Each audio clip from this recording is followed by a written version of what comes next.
Gimana hukumnya memberi hutang kepada orang minjam tapi berkali-kali nggak pernah bayar?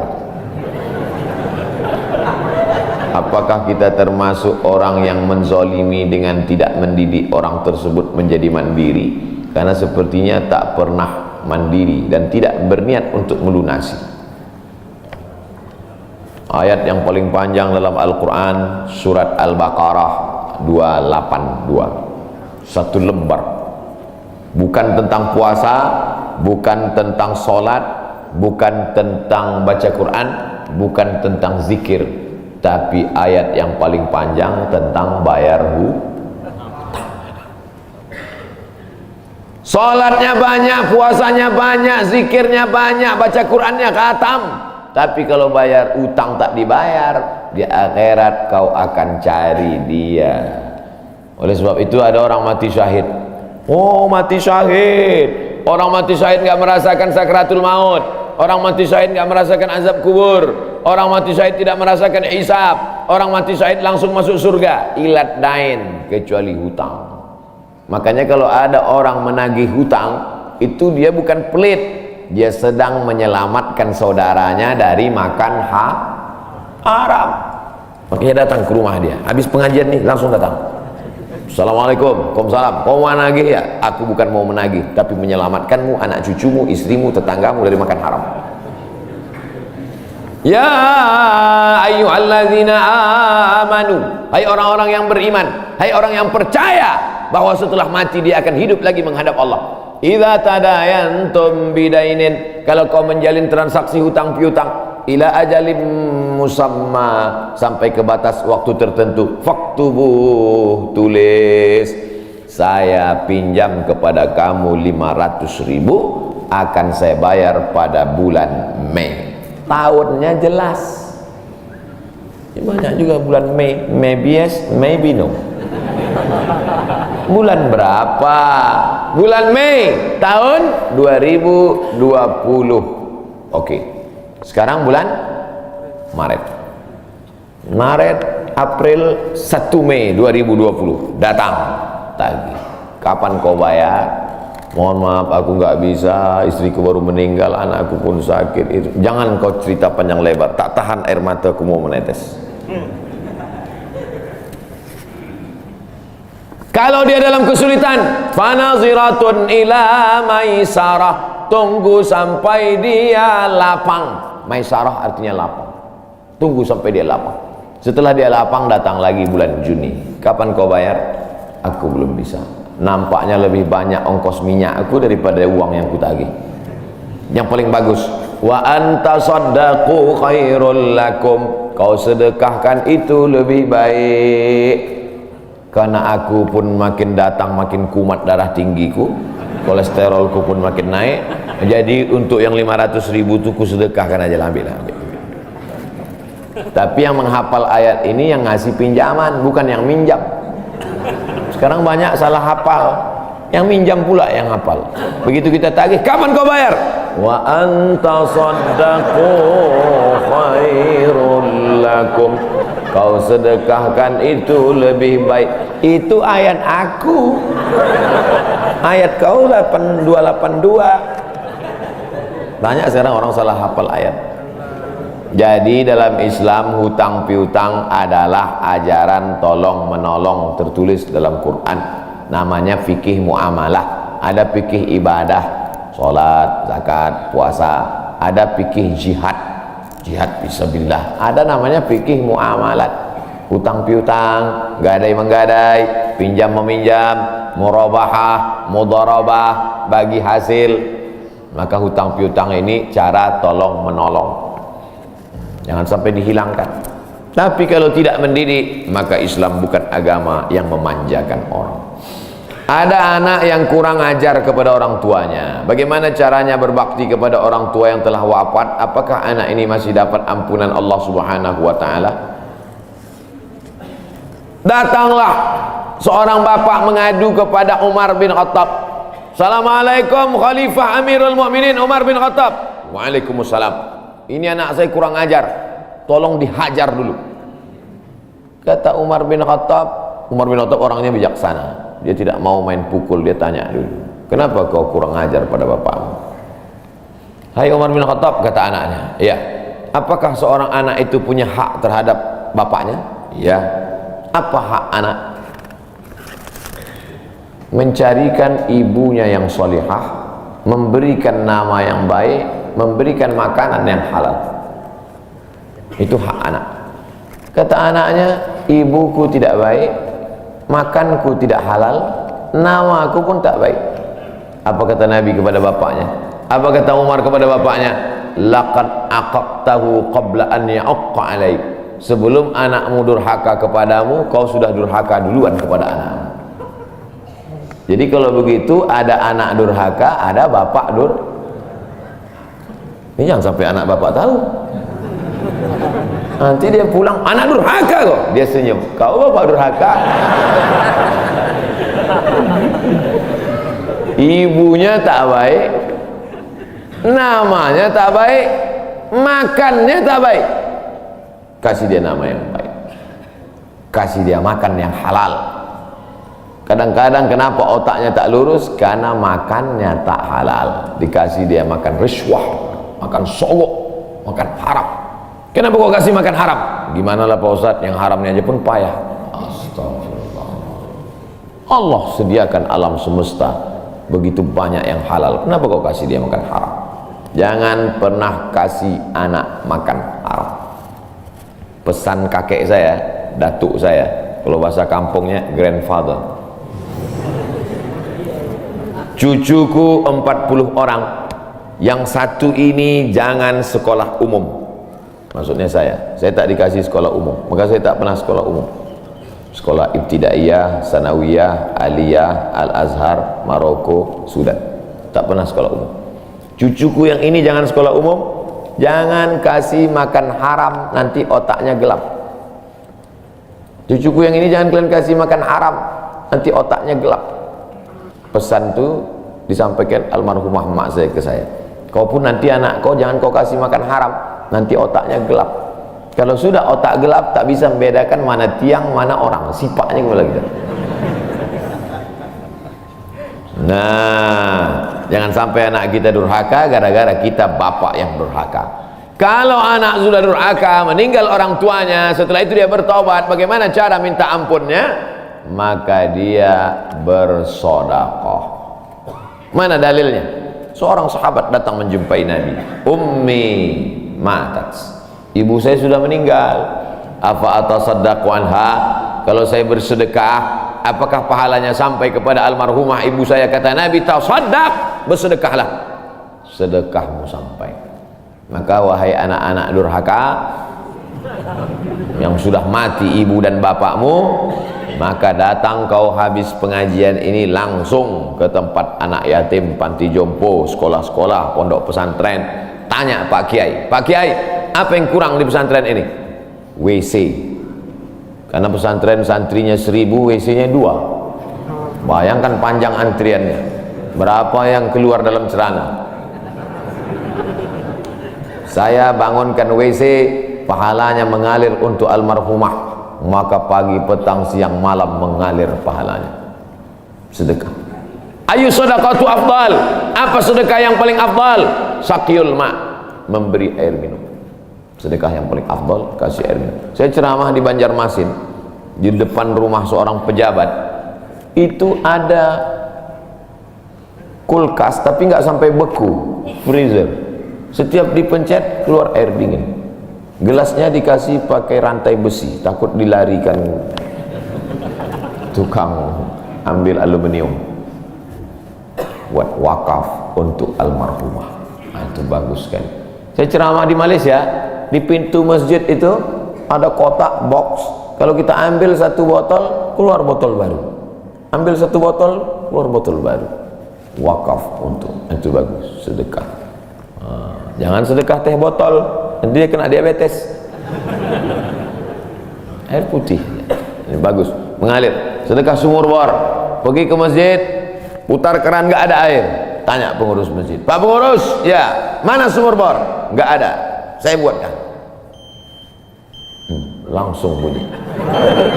Itu berarti cash itu. Begitu cara berbakti pada orang tua dengan sedekah. Tapi Pak Ustadz, saya jangankan sedekah makan, saya pun Senin Kamis Pak Ustadz doa, Allahumma fir lahu warhamhu wa'afihi wa'fu anhu, bangun tengah malam, Rabbi firli wali walidayya warhamhuma kama rabbayani shaghira. Apa itu bid'ah? Bid'ah membuat sesuatu yang tidak dibuat oleh Nabi Muhammad SAW. Tidak ada dalilnya dari 3 aspek: qauli, fi'li, takriri. Perbuatan yang tidak ada dalilnya bid'ah. Jangan dikatakan perbuatan yang tidak dibuat Nabi bid'ah. Perbuatan yang tak ada dalilnya bid'ah. Karena kalau dikatakan yang tidak dibuat Nabi bid'ah, Nabi tidak pernah pakai peci. Tunjukkan saya mana hadis Nabi pakai peci. Berarti peci ini bid'ah. Nabi mimbarnya tangganya dari depan, ini masjid tangganya dari belakang. Berarti mimbar ini bid'ah.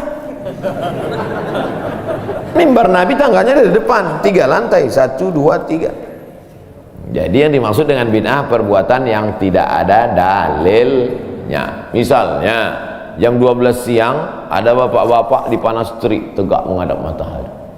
Pak, bapak ngapain? Aku mengagungkan Allah di bulan Rajab. Bid'ah itu, karena tidak ada dalilnya sama sekali.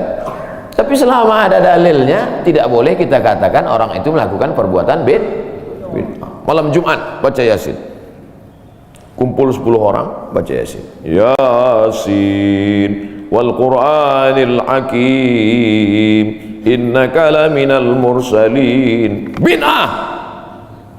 Loh, coba lihat dalilnya. Yang dibacanya itu Quran apa Quran? Quran. Baca Quran apa pahala? Yasin itu Quran atau enggak Quran? Quran. Man qara'a Yasin fi lailatin, siapa yang baca Yasin suatu malam, asbaha maghfuran lah, subuhnya sudah diampuni dosanya. Mestinya baca Quran itu semua, tapi karena dia enggak sanggup semua, dia pilih hati Quran. Hati Quran itu Yasin. Sentuhlah dia tepat di hatinya, dia akan jadi milikmu untuk selamanya. Makanya orang sebelum ngapal Quran semua, yang dihafal hatinya dulu. Itu sebelum ngapal Quran, yang dihafal hatinya dulu. Apa hati Quran? Ya Yasin. Tapi jangan hatinya aja seumur hidup, yang lain juga. Nah, jadi jangan salahkan orang baca Yasin. Baca Yasin bid'ah. Loh, Yasin kan Quran. Baca Yasin malam Jumat nggak masalah. Seumur hidup baca Yasin masalah. Karena banyak surat yang lain. Baca juga Al-Fatihah, Al-Baqarah, Al-Nisa, Ali Imran, An-Nisa, Al-Maidah, Al-An'am. Nah, jadi mudah. Perbuatan tidak ada dalilnya bid'ah. Selama ada dalilnya tidak bid'ah. Ustadz, kiat-kiat apa yang kami lakukan sebagai guru kepada anak didik kami sebelum dan sesudah mengajar agar ilmu mudah dimengerti? SDIT Al-Farabi. Aristoteles, Socrates, Thales, Demokritos itu adalah pemikir-pemikir dari Greek, Yunani kuno. Pada masa abad kedua datang seorang khalifah bernama Abu Ja'far Al-Mansur. Semua buku-buku dari Yunani diterjemahkan.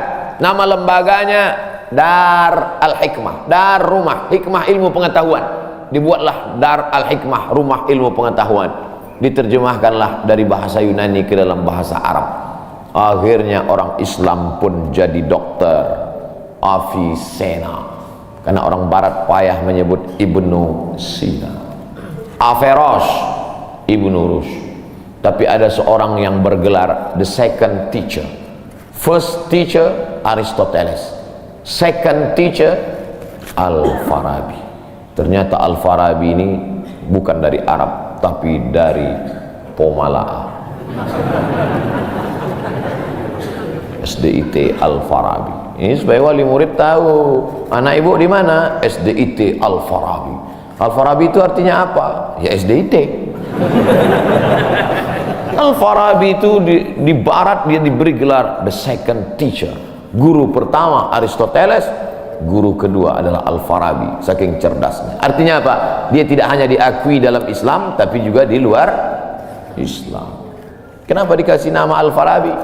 Karena ingin anak-anak kita dalam kepalanya tidak hanya fisika, biologi, kimia, matematika, bahasa Inggris, tapi juga dalam kepalanya ada Quran, hadis, fikih, akidah, akhlak, dan bahasa Arab.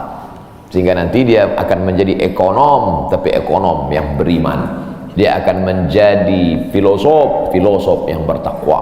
Inilah cita-cita alumni Al-Farabi, insyaallah. Amin ya rabbal alamin. Nah, yang pertama kali menjadi guru itu adalah ikhlas.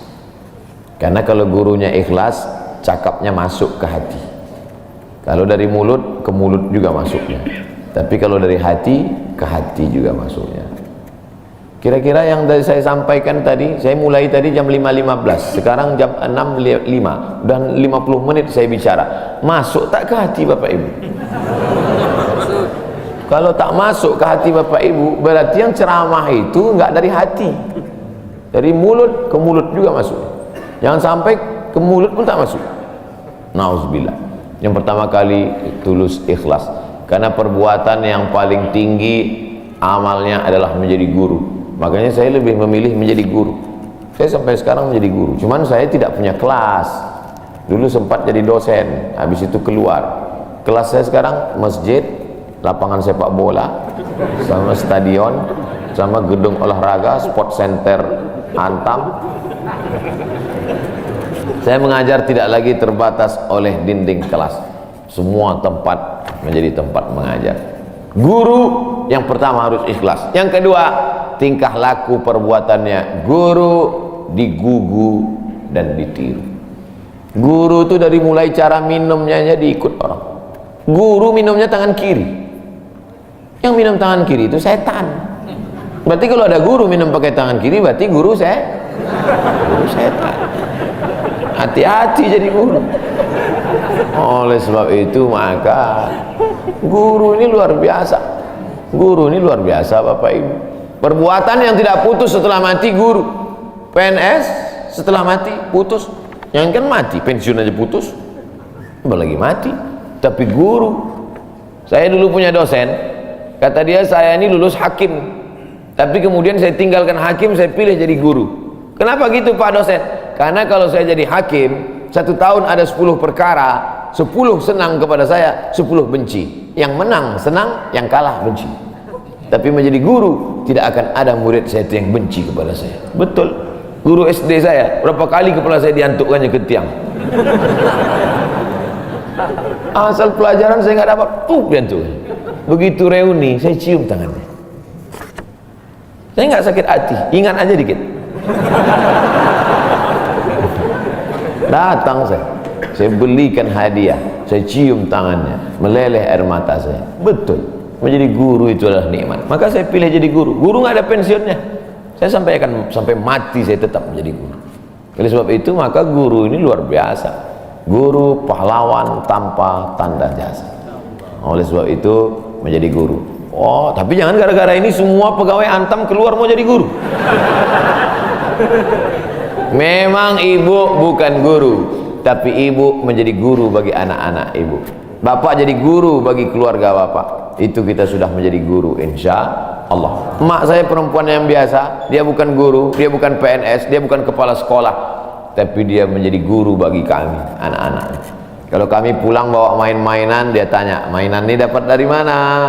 Dari jalan mak, antar ke tempat kau jumpa tadi, karena tak tahu itu punya siapa. Nanti di akhirat ini akan kau pikul menghadap Allah SWT. Sampai hari ini kalau ketemu barang-barang di jalan tidak berani bawa pulang, ingat pesan almarhumah emak itu. Mungkin cakap ustaz tidak masuk ke telinganya, tapi kata-kata ibu luar biasa. Ibu-ibu, bapak-bapak, nanti kalau mau sakratul maut, pesan paling jitu sampaikan pas mau mati. Jangan makan haram. Luar biasa itu, mereka berkesan sampai anak cucu akan mereka sampaikan. Nenekmu dulu ketika mau mati pesan terakhirnya, jangan makan haram. Baru sebut la ilaha illallah. Pertama ikhlas, Yang kedua, perhatikan tindak tandukmu, kau dikuku dan ditiru. Yang ketiga, insya Allah bangkitkan semangat, karena setelah kau mati akan mengalir pahalanya. Abdul Somad kalau mati meninggal dunia, setiap bulan Rajab, bapak-bapak, ibu-ibu, anak-anak bapak, cucu bapak, ibu yang hadir-hadir nih, anakku yang kecil, setiap bulan Rajab mereka beramal. Abdul Somad sudah mati dimakan cacing tanah di Pulau Sumatera, di Riau, pahalanya tetap mengalir. Dari mana? Dari Pomala.